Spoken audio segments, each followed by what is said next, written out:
think we're pretty much doomed now. I don't think there's an out for us, probably. Because I think even with how many Slay triggers I've gotten, I don't think this Nasus is large enough.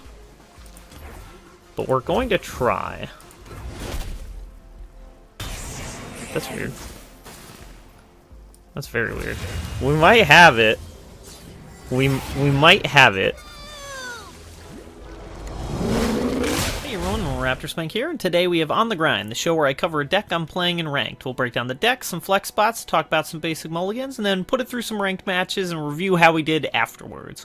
So this week we're returning to something I covered last season, which is Thresh Nasus. It wasn't my first plan exactly, but turns out Mono Fiora, not that great, as much as I would love it to be. So we went with a tried and true Thresh Nasus, a fairly different list than the last time I played this, with a couple of new toys with Merciless Hunter and the Wings and the Wave, so figured it was worth covering again. Now that's a little bit different, a little more combo-centric, whereas the last version I covered was a little more on the control side of things, but essentially, name of the game simple, slay a bunch of things, slap down a large Nasus, kill your opponent with said Nasus by either hitting them in the face or by flinging it at them, one of the two. So basically the whole deck is around killing the opponent's units or trading with them with your own units, and we can be a bit aggressive, especially with this new version of it that has a lot of early game power over previous versions of the deck. So jumping straight in, champion package, 3 copies of Thresh, just like last time. Basically this is just here to make sure that we get our Nasus out. We can very easily level up Thresh through aggressive trading and through him also pulling things that he can kill as well. And his champion spell, really good for doing the same thing, because dealing 3 damage to everything that was summoned this turn, very relevant right now in the meta. Even against the mirror matchup, it could be really strong, but also especially into Blade Dance decks, where they're going to be playing something that also summons a bunch of Blades and Sand Soldiers. You can kill all of it with his champion spell, so actually the box is insanely powerful in this deck, and something to very much not count out, let's put it that way. And it's also, again, really good for leveling up Thresh, so that we can get him to pull out Nasus for us if we haven't found him already.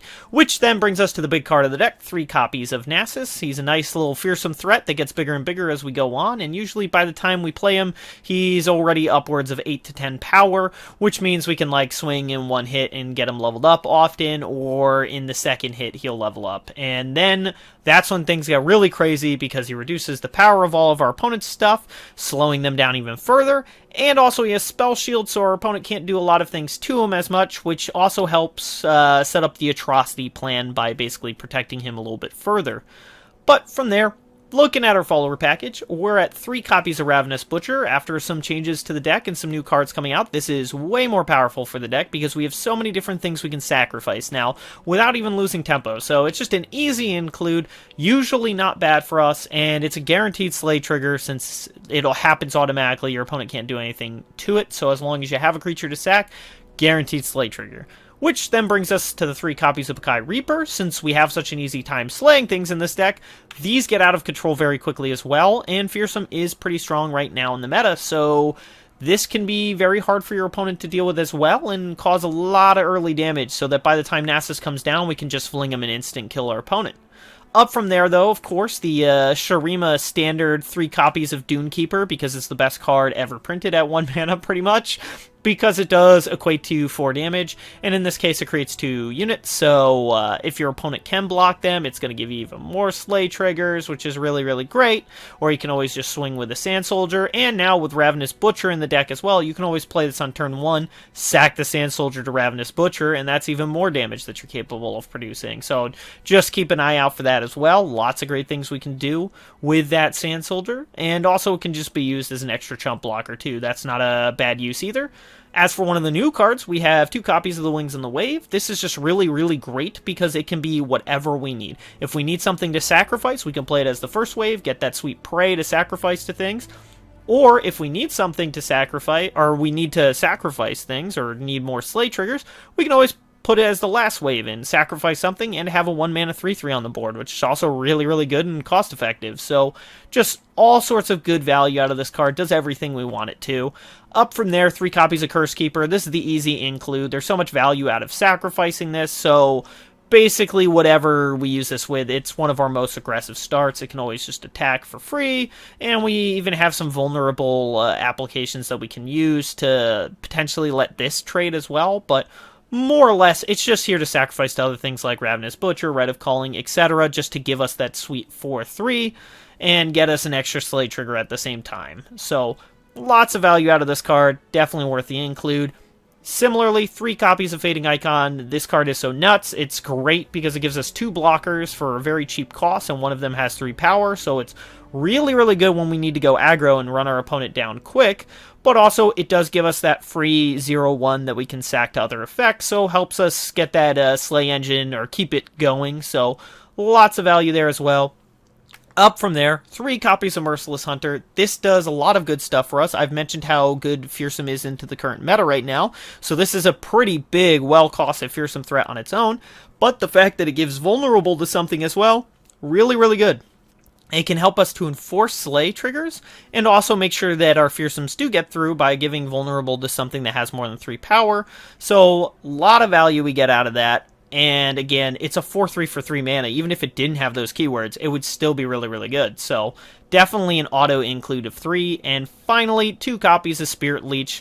This is just here because it's another Slay trigger that draws us further through the deck, so it helps us find our combo. It's very easy to kill and very expensive mana-wise, but again, it kind of is a glimpse beyond that comes with a body as well. So, not that bad. Definitely worth including the 2. And again, we are a combo deck, so making sure we find our pieces is actually pretty critical.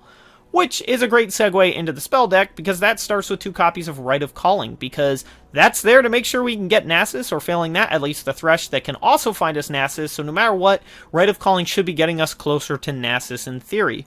And also, gives us a Slay trigger. Really awesome. Lots of good stuff out of that. And we can even use it on turn 1. If we're like on the defense, we can play Dunekeeper and then sack the Sand Soldier to Rite of Calling. We lose nothing, we get a Slay trigger, we gain one of our champions in hand. Lots of good things that we can get out of this. So it's definitely worth the 2 copies. Up from there, 3 copies of Glimpse Beyond. This is the pretty traditional card draw spell that comes with a sack effect. One of Shadow Isle's best card draws, because it's 2 mana for 2 cards, which is really, really good. And in our case, we get a lot of value out of that sack, so not that bad for us. It lets us flip a Curse Keeper into a 4/3, or just get us more Slay triggers while drawing us further towards our combo. So lots of good value there. Similarly, we have 3 copies of Vile Feast. This is another great value card for us. A lot of things have 1 health in the meta right now, so Vile Feast can do a lot of work there by killing something, and then giving us a unit that can actually surprisingly trade with a lot of things right now. So that's really good.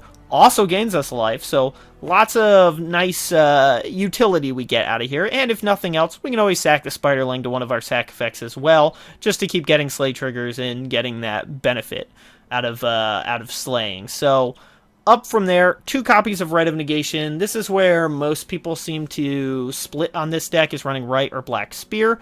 I'm personally running Rite because I think it's really, really good, especially into the mirror matchup, but there's just a lot of things it can catch that people aren't exactly ready for. And it does come with a Slay trigger itself. You can kill your own unit with it, so it can even be used with nothing on the stack in theory, or, you know, with something else on the stack just to get the Slay trigger rather than to stop something that important. So a lot of good value we can get out of there. Also helps us protect our Atrocity, which is one of the bigger reasons for running it. Which is the final card on the list. 2 copies of Atrocity. This is the main combo. You play Nasus, he's huge, you throw him at your opponent's Nexus, and they die. Especially because he can very, very easily get up to 12, 15 damage anywhere in that mark, and if you've done even a tiny bit of damage throughout the game, he's usually lethal right away. You can just play him, fling him, opponent's dead, everything's awesome. So, easy include. One of the big combo cards of the deck. So, as for the flex spots, there's a couple of different things you can do with the deck. Starting with the followers, there's a few that have been in and out of the list that are still kind of worth running in certain circumstances. So one of that is Bark Beast. Used to see a little bit more play, but it kind of got phased out as we got the first and last wave, because essentially the last wave is like a better version of Bark Beast, because it comes down as a 3/3 right away. And you can always use that as the other half if you need things to sacrifice to. Whereas Bark Beast kind of had issues where you didn't want to sacrifice it. So if you didn't find something else to sacrifice, it kind of was an awkward card to have. but it was just another great way to benefit from the sack outlets, and it was a potential threat on turn 1 that comes down that doesn't require something to be sacrificed in order to be played. So it's a little bit better on the turn 1 in some circumstances than first and last wave, but on the whole, I really wouldn't consider running it over that card. I think the new card is just better, so it's been phased out mostly, but it was a card that saw some life in the list before. But a bigger card is Blighted Caretaker. Now, this did get nerfed, so it has dropped out of a number of people's lists, but some are still running this because it is a really powerful card and can get you a lot of Slay triggers very, very easily. So it's definitely something worth considering because it gives you a Slay trigger right off the bat, killing something, but then it gives you 2 challengers as well, which A, can help force a lot of damage through by pulling their effective blockers away and enforcing some very, very good trades on your part, but also with 2 power, it can those saplings can kill a lot of things, so that can also work to get you even more Slay triggers through combat with them as well, so it can allow for better attacks on your part, but also force a lot more damage through, and also get a lot more Slay triggers, since it can potentially produce up to 3 Slay triggers, all for 3 mana, so really great value, definitely worth considering in certain circumstances, but in my case, I feel like we have enough Slay triggers that we don't really need something like this. And our Slay triggers are a little bit better in the sense that, like, if you don't have something to sacrifice to Blighted Caretaker, it does feel really bad, because then it leaves you with just this 1/1 on the board. So, I personally am not running it, but it's definitely something well worth considering. And in a similar vein, versions of this list in the past more so than recently, but there are still some people nowadays running 1 copy of this as well, and that would be Bakai Sandspinner. Basically, this is just a really great, effective card because it comes down, it provides vulnerable to something, it's a huge body in and of itself, so if your opponent doesn't block it, they're going to take a lot of damage, and pretty much anything that does block it is going to die to it, which gives you more Slay triggers. So it is a really good card in that regard, and vulnerable is really good for forcing our fearsome units through. But generally speaking, it's kind of been outvalued by Merciless Hunter, which is why it's sort of fallen out of favor, and it is a bit mana intensive, so not a lot of people are running it anymore, but it is definitely a card worth considering because of all the value it can give you, and again, it's really good for getting more slays as well. So I definitely would keep it on your radar, especially as like a one-of here or there, so something to consider, but right now, I don't think it's worth the other alternatives in the slot. As for some spells, the biggest thing to talk about is, this is where I see most people dividing on the deck, is that they either run 2 Rite of Negations or they run 2 Black Spears. So basically decide which one feels best for you. I personally like Rite because it's a really good catch-all for a lot of situations that are problematic, like dealing with an atrocity out of the mirror match or dealing with some bounce spell, things like that. So I like to run the Rite of Negation, but there's definitely things where Black Spear is going to be really good. I have praised Aurelia Misfortune to the ends of the earth, and Black Spear is one of the worst cards you can see while running into this matchup. So I definitely can appreciate what Black Spear does, and I know some people even do the 2 rights and then try to force in 1 copy of Black Spear somewhere. But I found that it was going to hurt the performance of the deck too much to try and find that spot to put it in, so I had to decide between Black Spear and Rite of Negation, and I decided I liked Rite of Negation's kind of more areas and easier to use to Black Spear's damage output, but it's definitely a real choice to make. Both are very viable. Other than that, I kind of mentioned the control package I ran a little bit more previously. A number of good includes in that aspect would be Withering Wail. We're kind of seeing the meta shift a little bit as it's becoming more and more anti-Azir Aurelia, so people are playing the deck less. But Withering Wail can be really great in that matchup and certain other ones, but kind of where it was best was into other aggro decks like, say, Pirate aggro or Discard aggro, where this could kill a ton of their units and they couldn't reset the board easily and gained you life. It gave you a bunch of Slay triggers. that's where it's going to be best. And the problem is against Blade Dance, oftentimes this is going to kill some blades, but then they can play another thing and Blade Dance again, and 3 health isn't really enough to outvalue their damage, so it's kind of fallen out of favor. But if we do see Blade Dance get nerfed, this is something to consider because it is really good against other aggro decks.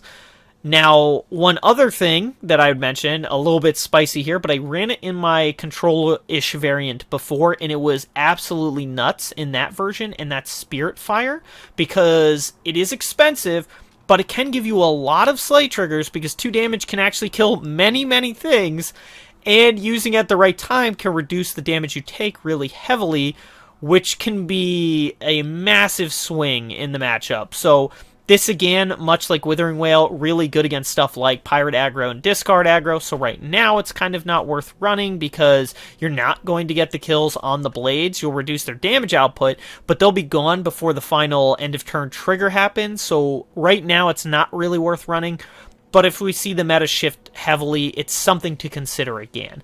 As for some basic mulligans, you're more or less going to want to keep something relatively aggressive into most matchups. Fading Icons are going to be great, Curse Keepers are going to be great, things like that. So against aggro decks, you're going to want many blockers, so like First Wave, Fading Icon, Dune Keeper in a pinch even, and then things like Vile Feast are going to be really, really good. As I mentioned, too, against stuff like Blade Dance, Thresh plus a backup Thresh, really good, but keeping both in your opening hand is bold, to say the least. So I personally wouldn't do that. I would look for more early game action, and if you draw into double Thresh, that's awesome. But I would look for the Vile Feast and those multi-body units so you can block a lot of things.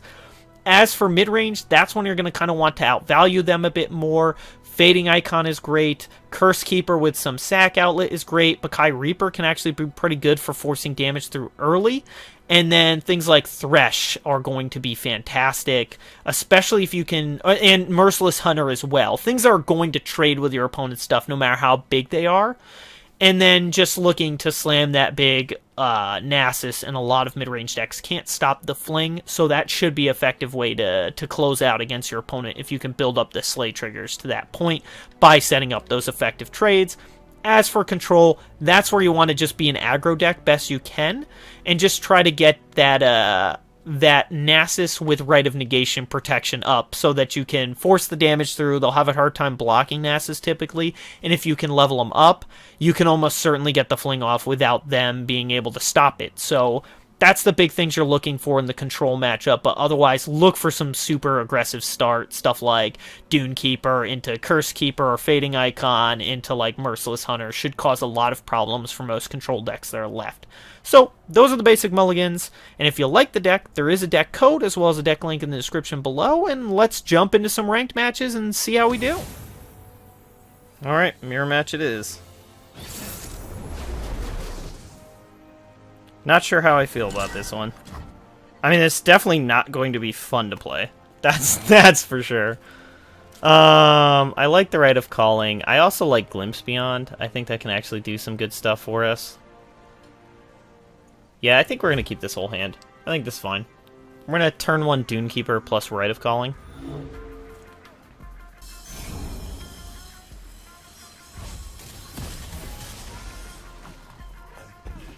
Ooh, Merciless Hunter, nice. The Emperor commands, the land obeys.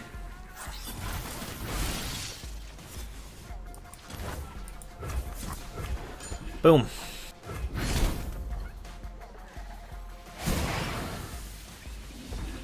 And there's our Nasus. Yeah, we're gonna play Curse Keeper here.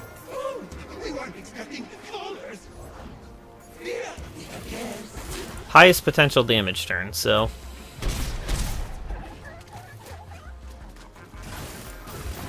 We have all of our champions already. Oh, that's sick. That could not have been better.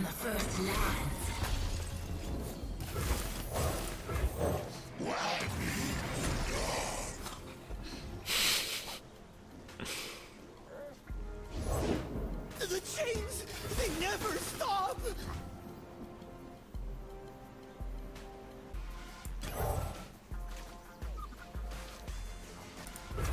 Sure. Doesn't really matter. They run. Right now we're leading in slays, but that doesn't mean much. Okay. Now I think we're tied. That blind. I believe. If we've been doing our math right. Does he swing? That's the real question. From behind a basilisk. That was one of the better ones that he could get off that. I will say that. One of the better ones. Okay. Yeah, that's the best one to do there. Slay triggers for both of us. We're both at a 5/5 right now. I get to attack on the turn this Nasus comes down. That's the one nice thing.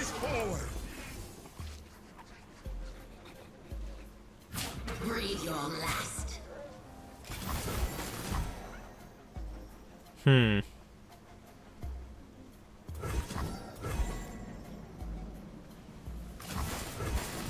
Are we okay with that? I guess. It's even slay triggers still, at least. Okay. Full banked mana for both of us. Rite of negation, not bad.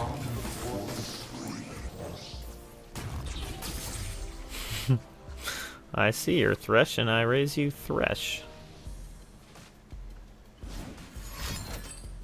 Okay. Well, that's fine.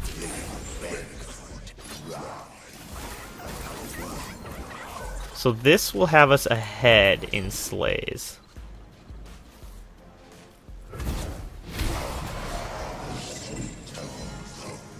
Not the best thing we could have gotten there. So our Nasus is bigger right now. That's the important thing to note here. I walk through the ages.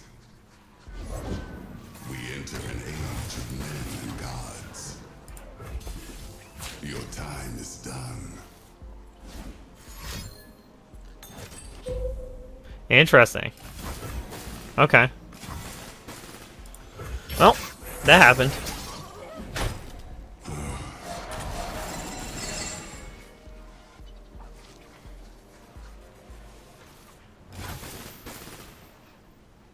Yeah, it's fine. So we want his Thresh to not level up here. If we can help it. We want our Thresh to level up, and we want his Thresh to not level up. Currently, he can't level up that Thresh, though. He doesn't have enough units to die. Okay, that's a little unfortunate.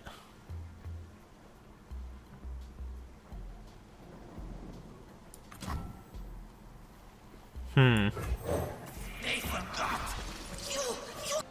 This too shall end. You see me, yes?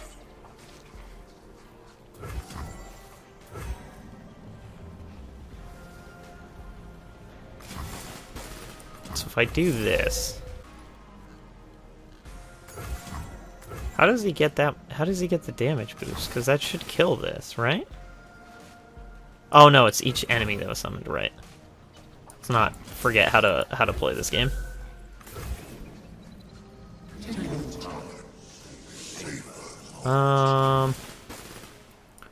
Yeah, I think that's the best.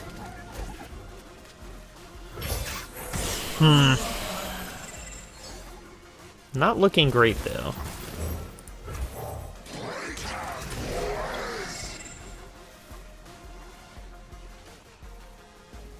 Definitely not looking great for us.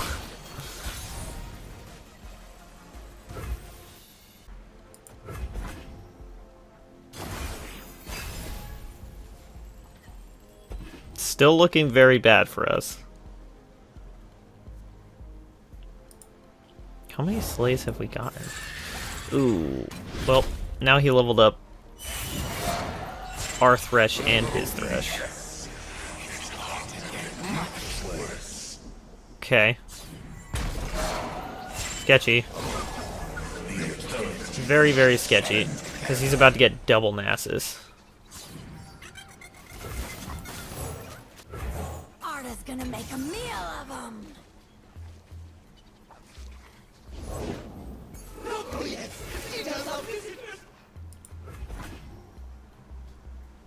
So right now, we can kill 3 things with the box.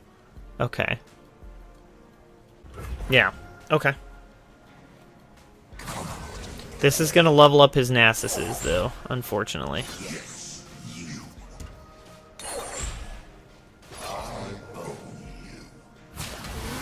All are measured.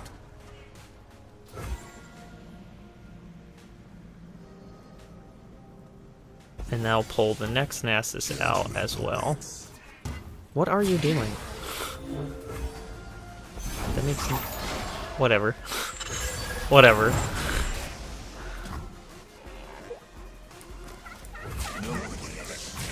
Is this the best way to play this? Is this the best way to play it? I actually don't know.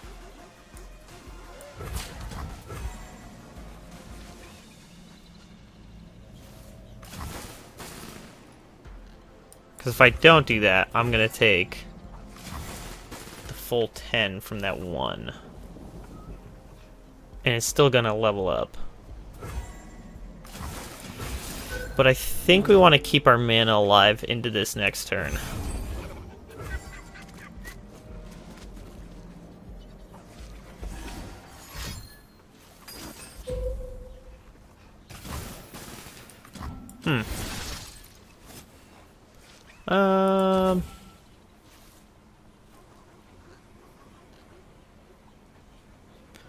Actually, what's worth more? Using Rite of Negation or using another Thresh's box? And keeping our right. Feel like it might be that.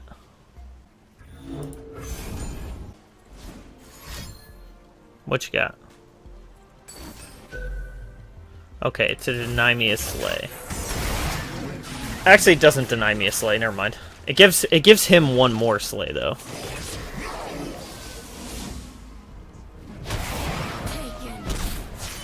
Life and death inexorably. Now the problem is these leveled up Threshes are a real problem for us. I think we're pretty much doomed now. I don't think there's an out for us, probably. Because I think even with how many Slay triggers I've gotten, I don't think this Nasus is large enough. But we're going to try.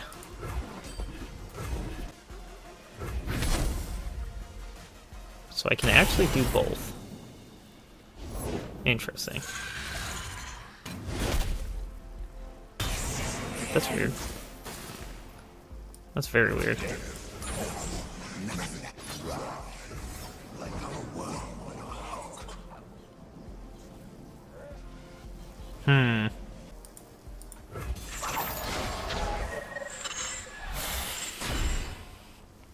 Not great. Definitely not great. Your spirit is hollow. Okay.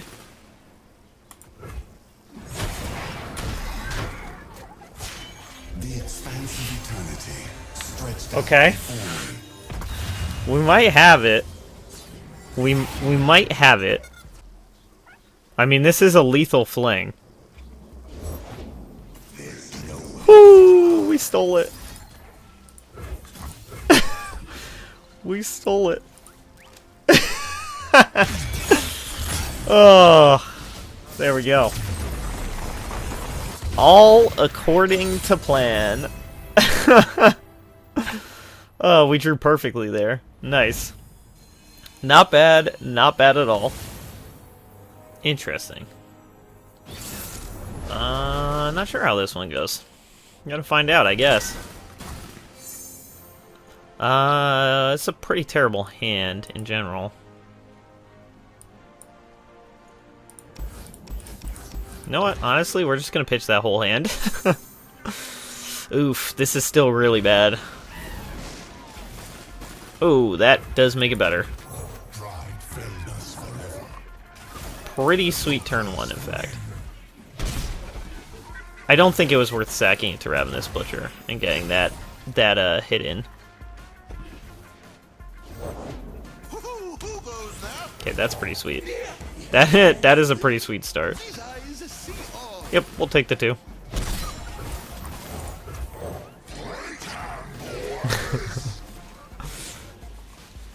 That's a pretty beefy start.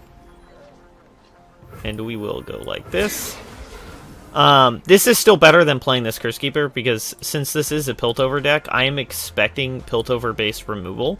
So by not playing anything, we have the mana to, like, Glimpse Beyond or Vile Feast to deal with Piltover removal, or at least get some sort of benefit out of it, depending on what he goes with. Okay. Well, since this isn't going to kill anything, we'll just sack him. Get a little more damage through, too. Oh, that would have been great. Oh, we can play another Reaper. Nice. That we will do. Forgetting is death to an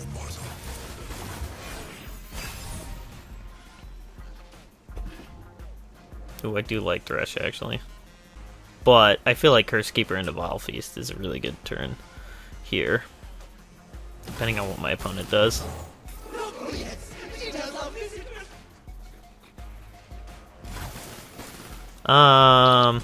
Do we go for this anyways? I think we do. Plenty he can do in response to that. Okay.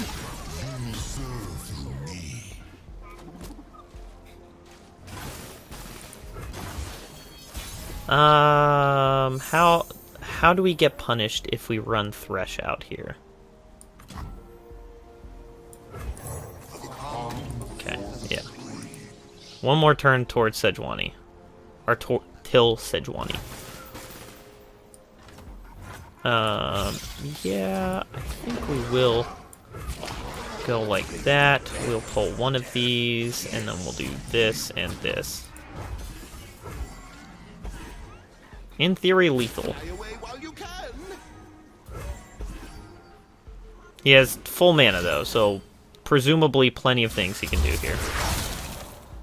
Okay. This would be a good winter.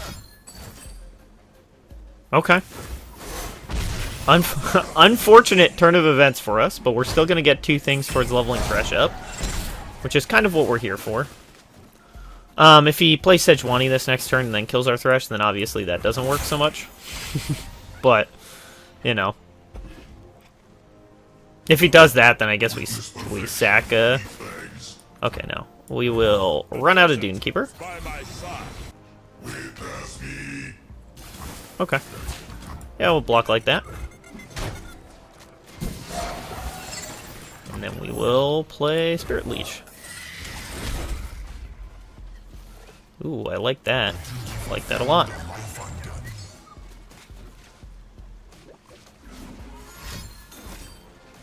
Aww. Boo! Yeah, I can't do much about it. Blessed by snow and stars. Feel like we play this and we sack that. The air betrays you, child. Do we play the Nasus or just go straight to combat? That's the question that we're faced with. I think we go straight to combat.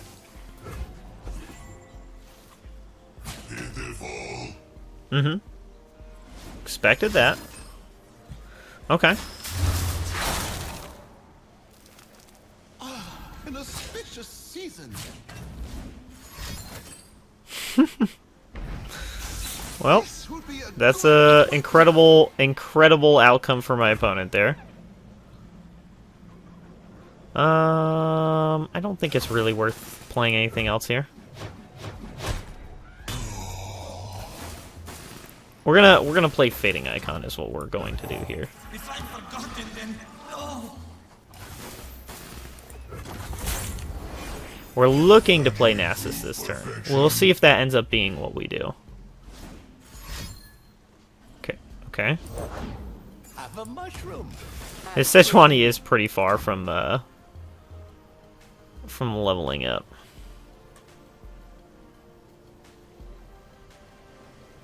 We love it when they run. I guess we'll go for Nasus next turn. At least he's super far off from having this, this Sejuani level up. I think we're gonna try to kill our own thing here. Just for the slay trigger.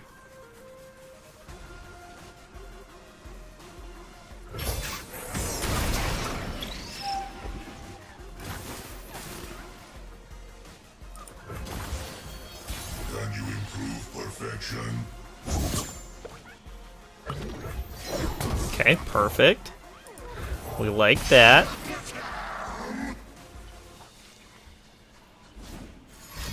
Yeah. Safety disengaged. Fire till nothing moves. Okay, that happens, and then we play this. I walk through the ages. He's down to only 1 Harsh Winds left in his deck.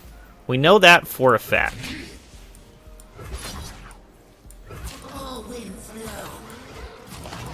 Wrap 'em up tight.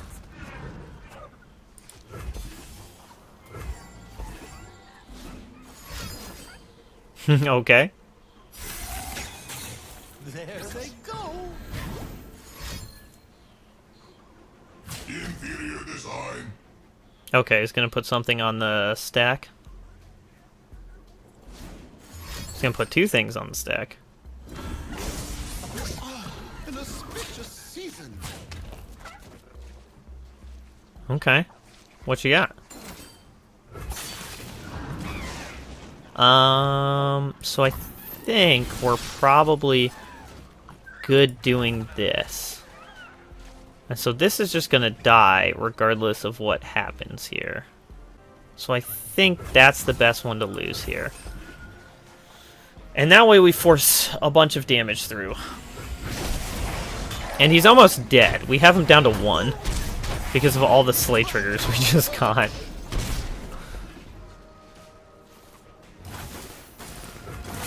But we are definitely not out of things.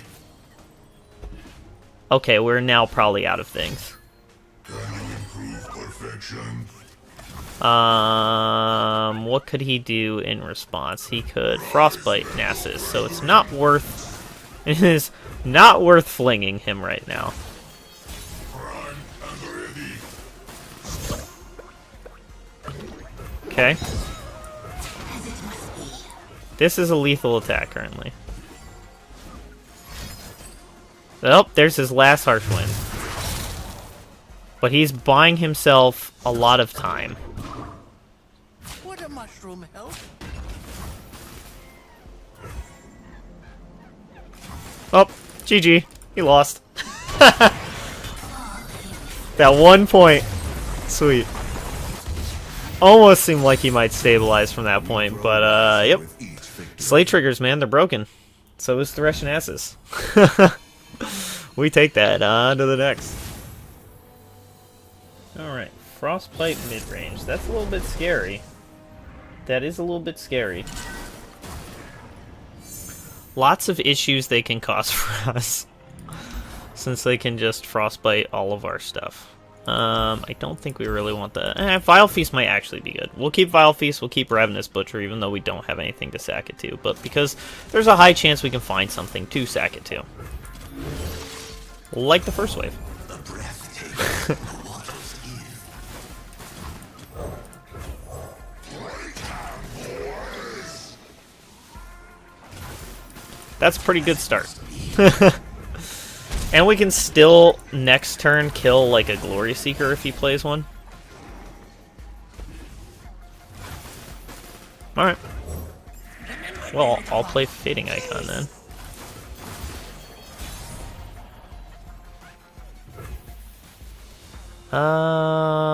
Is it worth it playing more stuff now? Knowing full well that that will allow him to play stuff?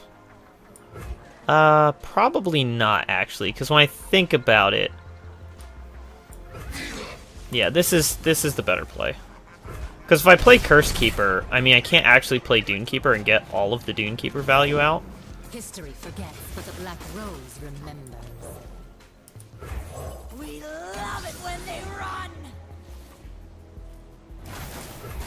Although I suppose I just set myself up for a pretty bad Reckoning. if they're holding Reckoning in hand. We're doing good at pressuring their health. We're just not,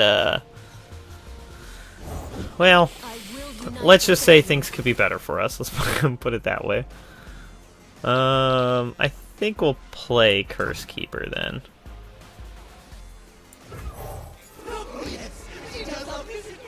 My move. Is he willing to swing with everything? Okay. So we'll throw this in front of that. And then what?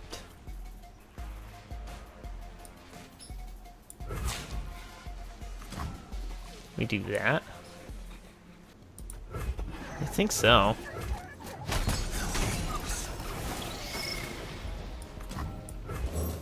They forgot. You cannot.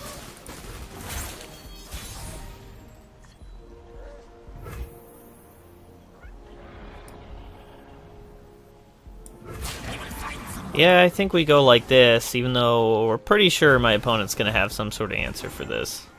Oh, I guess I could have pulled LeBlanc with Prey, and that might have been worth it. These are our lands. So obvious. Useless pawn.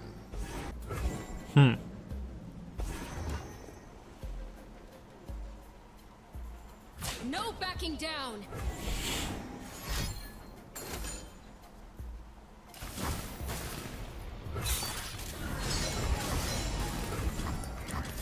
So then if I do this, that has her dead, right? Yeah. In theory. Oh, it worked. Wow, that's incredible. Nice. And we got a decent bit of damage in. I'm really scared of a Reckoning. I need just a moment. Pride filled us forever. Very, very, very scared of a Reckoning.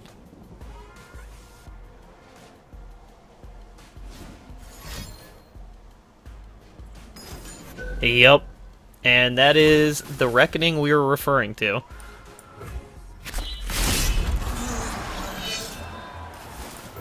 The desert by my side.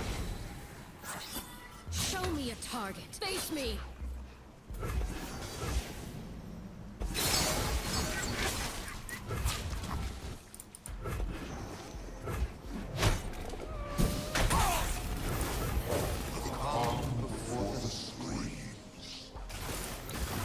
Alright, well.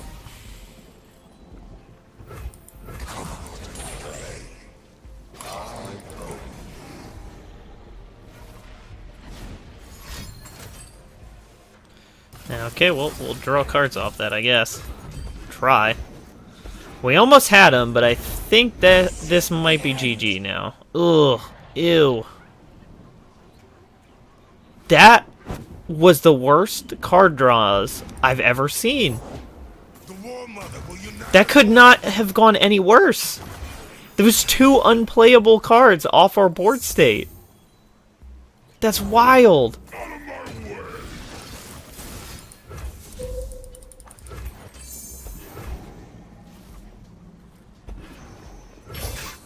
Remember me.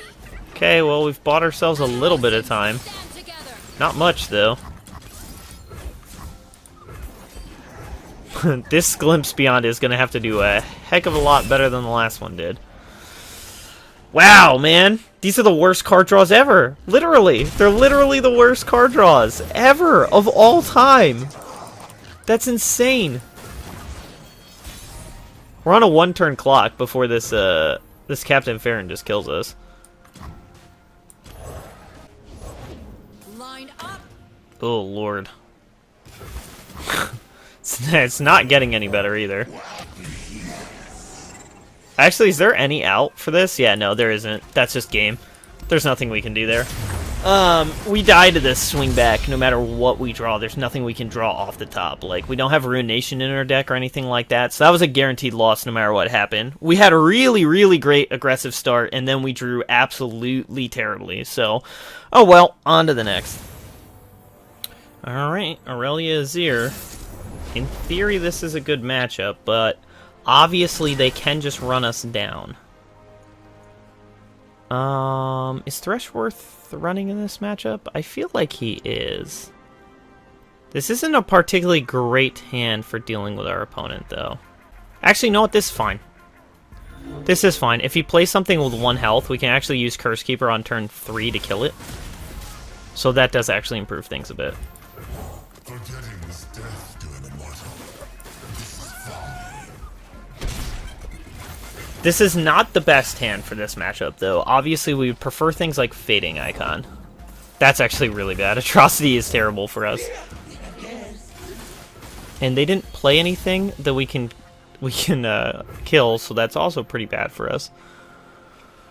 And by that I mean they didn't play anything that we can grant vulnerable to. We love it when they run. Well, we're pressuring them, but that's not really what we're out here to do. Vile Feast is pretty When sweet. rhythm takes hold, there is no time for fear. You're dead meat. This is very slow for my opponent. Like, very slow for my opponent. Flow. Well, I can do this then. And we end up killing his, his Blossoming Blade then. Fulfilled a life undone.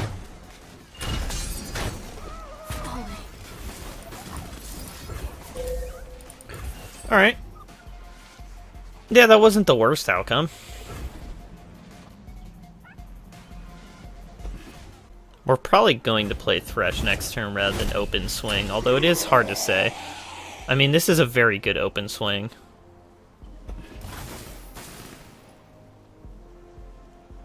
Okay.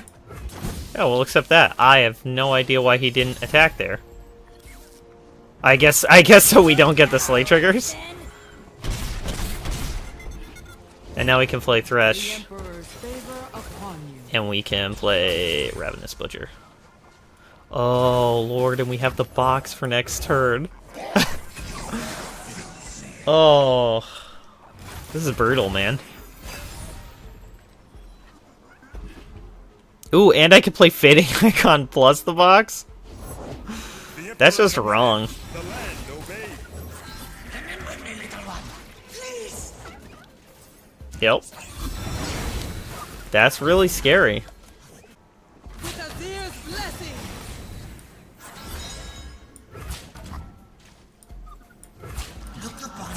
This is an instant Thresh level up, right? This one's a In theory, this is an instant Thresh level up.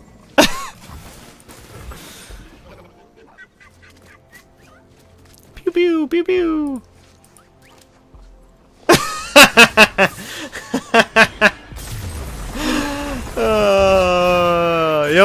Yep. Oh. Yep. And that's why that's a bad matchup. That was disgusting. Oh, we'll absolutely take that, though. Huh. Banner Scouts. I don't know if that's bad for us or not. That probably is if they find the Misfortune. Misfortune would definitely mess us up here. It's, again, not a great game for Curse Keeper, but I guess. Oh, that was the worst card we could draw. There's only 2 of those in the deck. Yikes, dude. If there is a way for us to lose to Banner Scouts, this hand is exactly that. The reason we're keeping Thresh, though, is Thresh is our best way of dealing with Misfortune, and she's going to be a problem for us if we can't deal with her. Because the best thing they can do is Misfortune, The land obeys.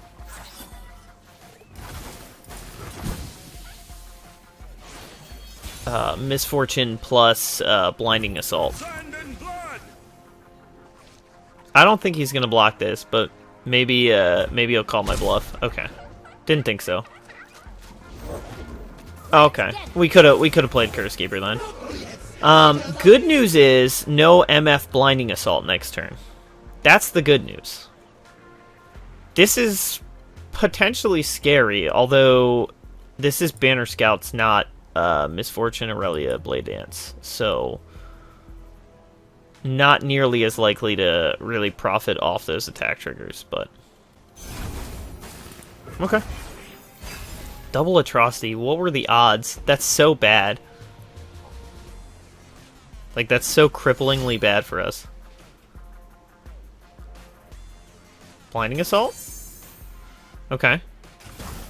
That's fine.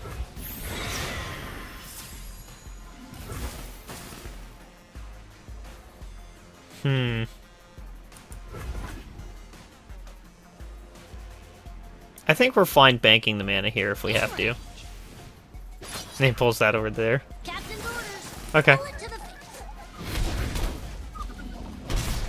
So he had Blinding Assault in hand, and he played like that? Arda's gonna make a meal. That's crazy. Like, that's actually crazy. That was incredibly poorly played by my opponent then. Like, it seems nuts to play the second one when you could have the potential, like, Misfortune turn.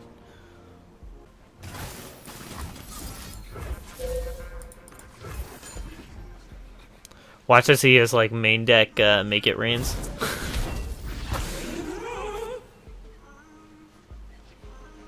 Oh, well, there's a Nasus. We're getting there. Alright, let's mess some folks up. Okay. In that case, we go and just kill this. Actually, you know what? We're fine. We're fine taking the trade if we need to. That's a Slay trigger. I don't know why I was thinking we wanted to avoid killing Grizzle Ranger. That's a Slay trigger. And leaving him with a scout is bad for us. We don't want to leave him with scouts. That doesn't go well for us. Right, we wait on Rite of Calling because we want to play Thresh first. That's sweet. We don't have something big to use with that right now, though. The ocean whispers secrets. I think we're willing to trade these two if he presents us that option. And I think we're going to play Ravenous Butcher, not Rite of Calling here. That is potentially a Slay trigger for us. And the safer our Nasus is, the better. Not that we're, like, terribly likely to have Concerted Strike killing Nasus next turn, but we also don't really want to play the odds on that one. Do we actually Rite of Calling here? Anyways? These gems grant a wearer armor. I've got us covered. Can we take that hit? That's a better question. Can we take that hit?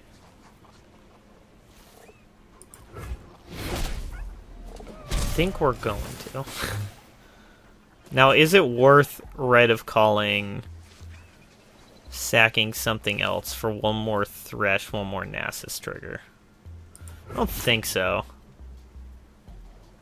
But it's hard to say. What's he thinking about? The cycle begins anew. Let's see what he plays. That was an unfortunate choice on my opponent's part.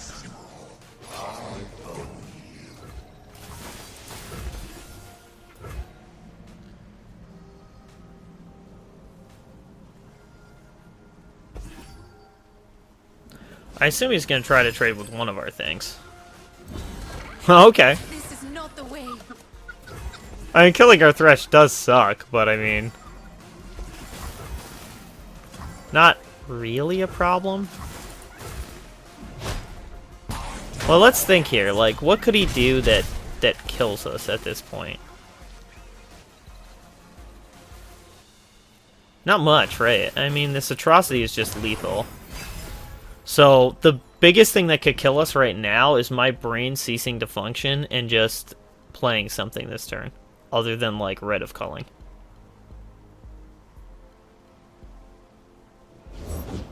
Looking for trouble?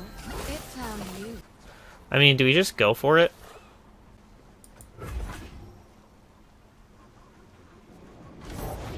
Dangerous waters. Yeah. We're just gonna fling it.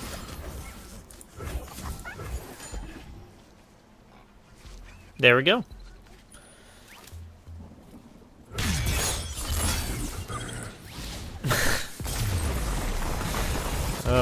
I hate the realm emote. And that's why you get Cackle Nasus. But yeah, not bad. Little bit weird, but it seems like my opponent kind of drew a bit poorly too, so that definitely helped us, or played poorly. I mean, based on how late the Misfortune came down, he probably didn't have it in his hand and probably didn't draw into it, but it seems wild to play the second Crackshot Corsair when you have the possibility of drawing into Misfortune, and especially considering that the next turn he just Blinding Assaulted and didn't do anything else, then like he could have Blinding Assault and played Crackshot Corsair that turn, so just seems a bit odd the way he went about that.